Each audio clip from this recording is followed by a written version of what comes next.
Assalamualaikum warahmatullahi wabarakatuh. Nama saya Evan Pelotra, Prodi Pendidikan Fisika, NIM 210 3390, mata kuliah Praktikum Fisika Dasar, dosen pengampu DRA Mutriani MPD.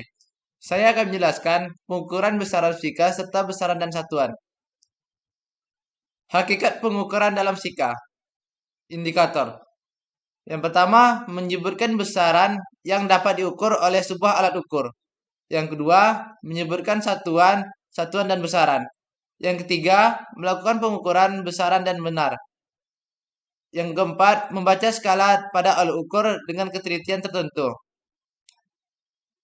Dahulu, orang sering menggunakan anggota tubuh sebagai satuan pengukuran. Misalnya jari, hasta, kaki, jengkal, dan depa. Namun satuan tersebut menyulitkan dalam komunikasi. Karena nilainya berbeda-beda untuk setiap orang. Satuan semacam ini disebut satuan tak baku. Untuk kebutuhan komunikasi, apalagi kepentingan ilmiah, pengukuran harus menggunakan satuan baku, yaitu satuan pengukuran yang nilainya tetap dan disepakati secara internasional, misalnya meter, liter, dan kilogram. Sistem satuan. Dalam kehidupan sehari-hari, mungkin Anda menemui satuan-satuan berikut. Membeli air dalam galon, minyak dalam liter, dan diameter pipa dalam inci. Satuan-satuan di atas merupakan beberapa contoh satuan dalam sistem Inggris, British. Selain satuan-satuan di atas, masih ada beberapa satuan lagi dalam sistem Inggris, antara lain ounce, feet, yard, slug, dan pound. Sistem metrik menjadi sistem standar internasional, SI, karena satuan-satuan dalam sistem ini dihubungkan dengan bilangan pokok 10 sehingga lebih memudahkan penggunanya. Di bawah ini ditunjukkan awal-awalan dalam sistem metrik yang digunakan untuk menyatakan nilai-nilai yang lebih besar dan lebih kecil dari satuan dasar. Definisi besaran dan satuan. Besaran adalah segala sesuatu yang dapat diukur dan dinyatakan dengan angka, serta diikuti dengan satuan.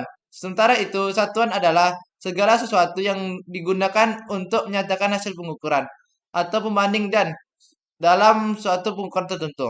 Contohnya, Pak Agus menjual beras. Beliau mengukurnya menggunakan genggam. Genggam merupakan satuan digunakan untuk mengukur besaran beras, yaitu massa. Berbeda dengan Pak Agus, Bu Hartini juga menjual beras, bedanya beliau menggunakan timbangan kilogram. Keduanya mengukur besaran yang sama, yaitu massa beras, tetapi Pak Agus dan Bu Hartini menggunakan satuan yang berbeda, yaitu genggam dan kilogram. Besaran pokok dan turunan. Yang pertama, besaran pokok. Besaran pokok merupakan besaran yang satuannya telah ditetapkan terlebih dahulu dan bukan turunan dari besaran lain. 7 besaran pokok yang diketahui adalah panjang. Panjang satuannya meter, singkatannya M, dimensinya L. Yang kedua, massa. Satuannya kilogram, singkatannya kilogram, kg, dimensinya M. Waktu. Satuannya sekon, singkatannya S, dimensinya T. Arus listrik. Satuannya ampere, singkatannya A, dimensinya I. Suhu. Kelvin, K, dimensinya Theta. 6. Intensitas cahaya. Kandela, CD, J. Jumlah zat. Satuannya mol, singkatannya mol, dimensinya N. Besaran turunan. Besaran turunan adalah besaran satuan yang diturunkan dari besaran pokok. Beberapa contoh yang sering kita gunakan adalah kecepatan. Kecepatan kita dapat dari dua besaran pokok, yaitu panjang dan waktu. Satuan besaran turunan tidak kita kenal sebagai satuan turunan. Pengukuran besaran pokok. Pengukuran besaran pokok yang pertama mistar. Posisi yang salah menyebabkan kesalahan baca atau kesalahan paralaks. Jangka sorong memiliki batas ketelitian sampai dengan 0,1 mm.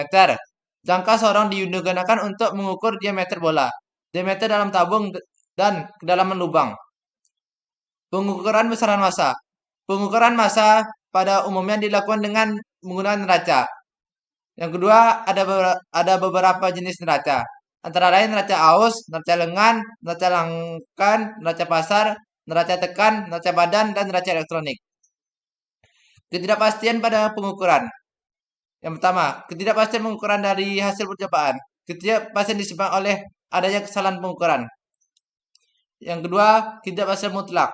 Ketidakpastian mutlak delta D, ketidakpastian mutlak berhubungan dengan ketepatan pengukuran bahwa makin kecil ketidakpastian mutlak, makin tepat pengukuran tersebut.